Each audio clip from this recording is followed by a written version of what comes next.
এখন আমি তোমাদের প্রোগ্রামিং এর একটা গুরুত্বপূর্ণ কনসেপ্ট ভ্যারিয়েবলের ধারণা দেব। ভ্যারিয়েবল এর বাংলা নাম হচ্ছে চলক, যেটা হয়তো তোমরা আগে শুনে এসেছো গণিতে। এবং প্রোগ্রামিং এর চলকটাও অনেকটা একই রকম। তো আমরা যেসব প্রোগ্রাম লিখি সেখানে যেসব ভ্যারিয়েবল গুলো থাকে সেগুলো সেভ হয়ে থাকে হচ্ছে র্যামে। র্যাম বা র্যান্ডম অ্যাক্সেস মেমোরি। র্যামে কিভাবে ভ্যারিয়েবলের মানগুলো থাকে সেগুলো সহজে বোঝানোর জন্য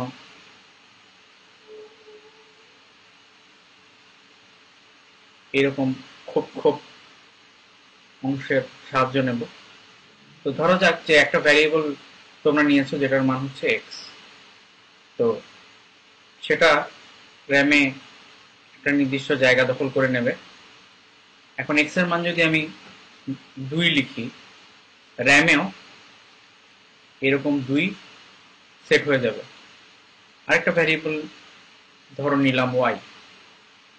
ওয়াই এর মান হচ্ছে 3,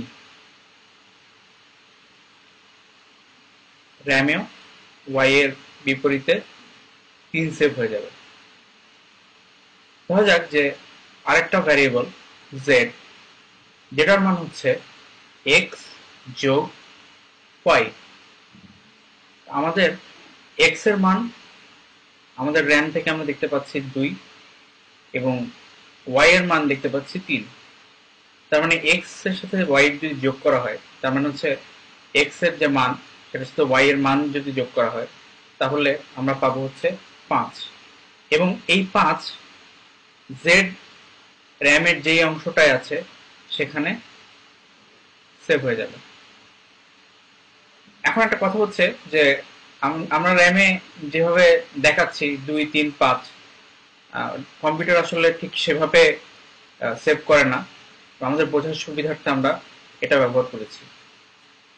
গণিতে যেরকম ভ্যারিয়েবল আমরা দেখেছি x y z, computer programming এর ক্ষেত্রে ভ্যারিয়েবল নাম অনেক রকম হতে পারে। যেমন ধরা যাক যে আমি টোটাল মার্ক রাখার জন্য টোটাল আন্ডারস্কোর মার্কস এরকম একটা ভ্যারিয়েবল রাখতে পারি। কারো গ্রেড রাখতে হলে গ্রেড রাখতে পারি, কারো বয়স রাখতে হলে বয়স রাখতে পারি, বা 3টা ভ্যারিয়েবল x1 x2 x3 এরকম রাখতে পারি। এখন প্রশ্ন হচ্ছে যে আমরা আসলে কি কি জিনিসপত্র দিয়ে এই ভ্যারিয়েবলের নাম লিখতে পারি।